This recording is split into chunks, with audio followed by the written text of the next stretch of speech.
Улаанбаатар төмөр зам гэмт хэрэгтнүүдийн үүр боллоо. Улаанбаатар төмөр зам Монгол Оросын хувь нийлүүлсэн нийгэмлэгийн дараагаар өнгөрсөн 9 сард хил амтаа томилогдсон жигжид нэмаа гэмт хэрэгтнүүдээр бага бүрдүүлж эхэллээ.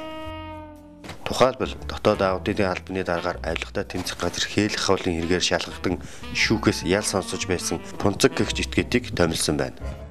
Пунцаг нь 2014 оны 10 дугаар сарын 2-ны өдөр CRCG Development Mongolia хариуцлага хувьцаат компани орлого захирал Жан Ю Шингээс орчуулга Жарун Лингер дамжуулан 5 сая төгрөг авчээ.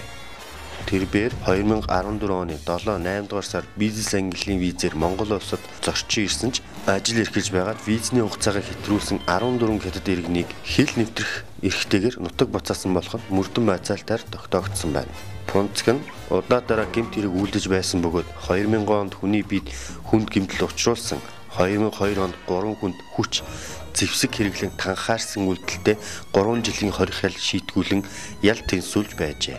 Улмаар цагдаагийн байгууллагын гүйцэтгэх ажлын тухай нууцыг задуурсан гэх үндслээр цагдаагийн ахлах тэслэх цолоо хураалган энгийнээр ажиллаж байгаад өөрийн хүсэлтээр харагдсан таагүй намтартай нэг юм.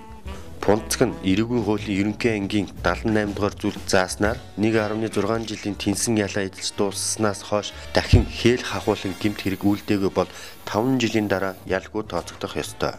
Одоо бол энэ хүн ялтай. Ялаа цагдаагийн хяналтанд эдэлж байгаа хүн юм. Пунцагт шүүхээс төрийн албанд ажиллах эрхийг 2 жилийн хугацаатаагаар хасах нэмэгдэл ялааг оногдуулсан байхад авилгатай тэмцэх газар нийтийн албан болон хувийн ашиг сонирхлыг зохицуулах ашиг сонирхлын зөрчлөөс урьдчилан сэргийлэх тухай хууль заасны дагуу 2 удаа ял шийтгүүлсэн хүнийг албан тушаал томилох зөвшөөрөл олгохоос татгалзах ёстой.